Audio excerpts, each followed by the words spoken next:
जब तक सनातन धरती है, सूर्य है, चांद है, तब तक इस देश को योगी जी और मोदी जी जैसा नेतृत्व मिलता रहे, इस देश को ऐसा नेतृत्व मिलता रहे।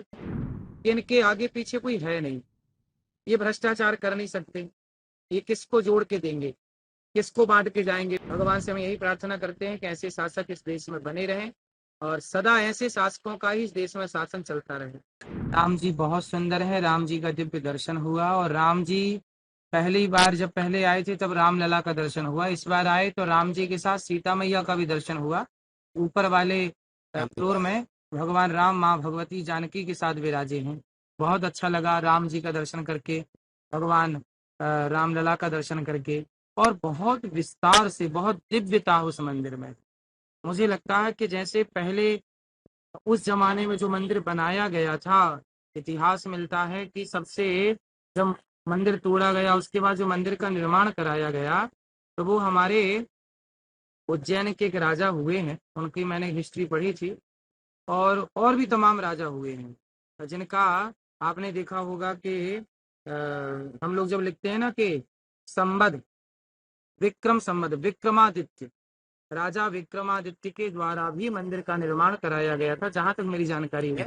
शायद कंफर्म आप करिए के द्वारा जो मंदिर का निर्माण हुआ होगा।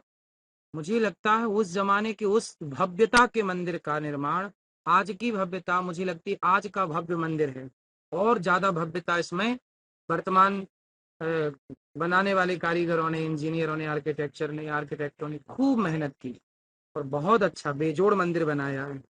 क्या गजब! जब पूरा तैयार हो जाए, अभी तो काम चल ही रहा है, जब पूरा तैयार होगा। अभी मैं जब पहली बार आया था तब मुझे यहाँ बहुत सारी चीजों का निर्माण नहीं दिखा था, इस बार आया तो बहुत सारी चीजों का निर्माण दिखा। अब तीसरी बार जब मैं आऊंगा शायद पूरा निर्माण हो चुका होगा, तब भव्यता पूरी उभर के आएगी और दिव्य है।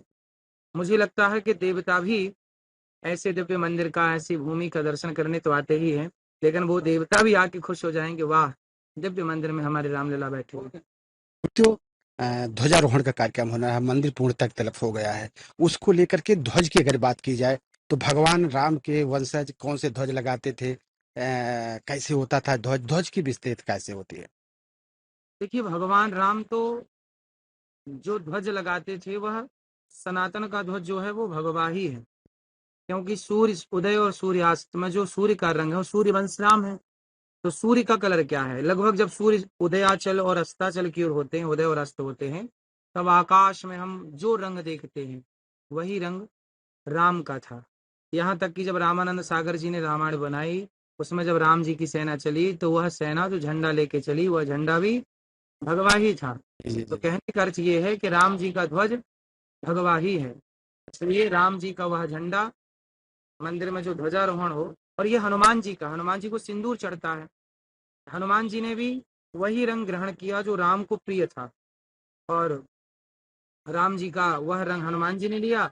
तो हनुमान जी और राम जी का वही झंडा है, झंडा जो सनातन का प्रतीक है, जो उदय का प्रतीक है, जहां आपके जीवन में उत्थान को दर्शाता है भगवा रंग, आपके निर्माण को और बढ़ाता है, जो आपकी तरक्की है, आपकी प्रगति है, जो आपकी आगे बहुत उन्नति करनी है। आज सूर्योदय हुआ है तो उस रंग के साथ हुआ है, तो आपके जीवन का भी नया सूर्योदय उस रंग के साथ हो, यह वह झंडा दर्शाता है। तो अयोध्या त्रेता युग की तरह सजाया जा रहा है, अलौकिक किया गया है, कैसा लगा आपको अयोध्या राम बहुत नगरी? अच्छा। हम यहाँ पढ़े भी हैं, 2009 और 2010 में हम यहाँ थे, तब की अयोध्या और आज की अयोध्या में बहुत अंतर हम खुद देख रहे हैं। जी जी। जब हम यहाँ पढ़ते थे तब यहाँ किस तरह की चहल पहल थी, किस तरह का यहाँ लाइटिंग थी, किस तरह का निर्माण था, वो भी हमने देखा। और आज 2025 में जब खड़े हैं तब भी हम देख रहे हैं कि जमीन आसमान का अंतर है। बहुत तरक्की की है अयोध्या ने, और बहुत मेहनत की है सरकार ने इसे इतना सुंदर बनाने में। इसलिए आप सबका योगदान, राम के चरणों में आप सदा समर्पित रहें। हम राम के देश में रहते हैं, कहते हैं जिस देश में राम राज्य हो वही देश देश है। इसलिए राम राज्य मतलब मर्यादा का राज, मर्यादा की स्थापना जीवन में होगी तो राम राज्य होगा। राधे राधे। गुरुदेव, दीपोत्सव भगवान राम के लिए मनाया जाता है, अयोध्या का खास त्योहार पूरे विश्व में ऐतिहासिक गिनीज बुक ऑफ वर्ल्ड में दर्ज हो चुका है।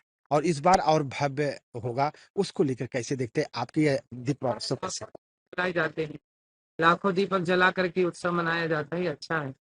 हर भक्त के नाम का एक दीपक हो, अर्थात हर भक्त की एक भावना है ना कि हमारा भी एक दीपक वहां जले राम के चरणों में। इस भाव से लोग दीप प्रज्वलित करते हैं। और देखो, कार्तिक के माह में दीप दान करने की बड़ी महिमा है। सनातन में दीप दान की बड़ी महिमा है।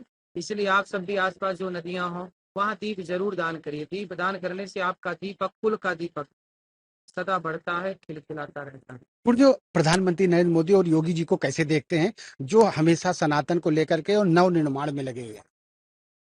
दोनों ही अपने अपने जगह परफेक्ट। प्रधानमंत्री जी का भी कोई तोड़ नहीं है, बेजोड़ है। और योगी जी का भी कोई तोड़ नहीं है, बेजोड़। और बहुत ऐसे डिसीजन लेने वाले प्रधानमंत्री, मुख्यमंत्री इस देश को चाहिए। हम भगवान से यही प्रार्थना करते हैं, जब तक सनातन धरती है, सूर्य है, चांद है, तब तक इस देश को योगी जी और मोदी जी जैसा नेतृत्व मिलता रहे। इस देश को ऐसा नेतृत्व मिलता रहे ताकि इस देश की दिशा सही हो। क्योंकि आप अपने घर की चाबी किसी को भी नहीं दे सकते ना, ऐसे देश की चाबी किसी को कैसे दे सकते? जो व्यक्ति सनातन के, अब देखिए सबसे बड़ी बात इन दोनों में ये है कि इनके आगे पीछे कोई है नहीं। ये भ्रष्टाचार कर नहीं सकते। ये किसको जोड़ के देंगे, किसको बांट के जाएंगे? बेटा है नहीं, परिवार है नहीं। इसलिए राजा ऐसा ही हो जिसके आगे पीछे कोई ना हो, क्योंकि यदि बेटे वाला राजा बन गया तो वो अपने बेटे की जेब भरने में लग जाएगा। इसलिए देश की तरक्की किसी से हो सकती है तो योगी जी, मोदी जी से ही हो सकती है, क्योंकि इनके आगे पीछे कोई नहीं है। राष्ट्र के सिवा, देश के सिवा इनका कोई नहीं है। ऐसा ही नेता चाहिए, ऐसा ही शासक चाहिए। भगवान से हम यही प्रार्थना करते हैं कि ऐसे शासक इस देश में बने रहें और सदा ऐसे शासकों का ही इस देश में शासन चलता रहे।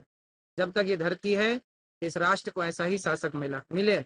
यदि शासक गलत आ गया तो सोचिए, भारत को बेचते कौन देखेगा? कल को भारत को अमेरिका के नाम लिखा है कि आज से भारत अमेरिका का, कौन देखने जाएगा? पूरा भारत ही बेच दे। यदि गलत नेतृत्व में चला गया, गलत हाथों में चला गया, तो कोई भारत भी तो बेच सकता है। सब कुछ हो सकता है। इसलिए हम ऐसे शासक को भगवान से ऐसी प्रार्थना करते हैं, इनकी आयु लंबी हो और इसी तरह निर्भीकता से राष्ट्र का संचालन करते रहें और जो राष्ट्र हित में कार्य है वो करते रहें, अच्छे निर्णय लेते हैं राष्ट्र हित।